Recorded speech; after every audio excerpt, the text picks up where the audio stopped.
Big news for PayPal this week is that hedge fund Elliott, they invested $2 billion into the company, and part of it was like they were going to talk with PayPal and kind of guide them in a direction to better manage the company. I think they want to reduce costs, and that's on here too. They want to reduce costs by about $900 million this year, and they're also just looking for better ways to get a better return on their money. So that's a good sign. That's part of the reason the stock went up over 10%. For earnings, they reported EPS of 93 cents a share versus 86 cents expected, which is great. For revenue, we have $6.8 billion of revenue for the quarter, slightly above expectations, and that $6.8 billion is up 9% year over year. Let's see. Yeah, so that's $341 million of net income for the quarter. Can you sell cryptocurrency on PayPal? Yeah. Okay. Yeah, you can. I was just wondering. PayPal and Venmo, because they have both. Yeah, Cash App too. Cash App's different. What do you think about Square? That's Block. Yeah. That's Block. That's up next though. But so year over year, PayPal grew the number of active accounts by 6%, which they now have 429 million active accounts on their platform, which is huge. And I'm one of them. You're one of them. I'm one of them. Venmo, I am. Okay.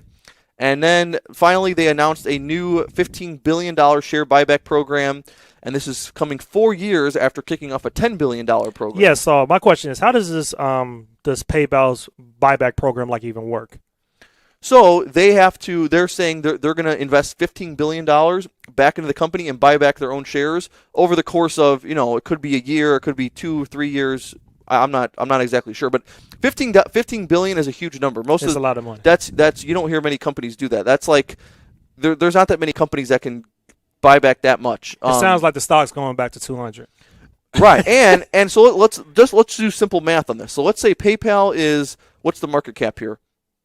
We have market cap of 110 billion. Okay. Well, let's say when the news came out, it was about 100 billion. Let's say 100 billion.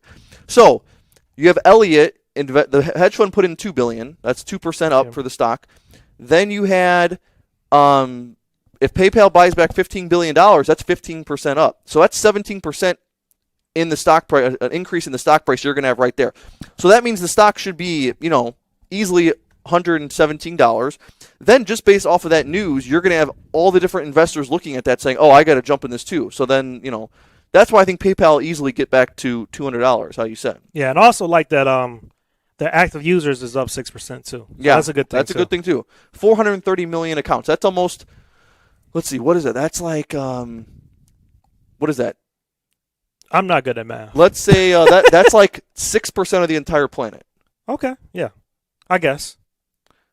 Yeah. But I will say I think overall companies like PayPal is good too because we don't really carry cash. Like most people, they don't carry cash around. Most of the money's digital, things like that. So, and PayPal is one of the leaders too. So that's a good thing. That's going up for PayPal. But it's break time here. Stock Talk with Josh and Nico. So don't go anywhere. We will be back here with Stock Talk with Josh and Nico.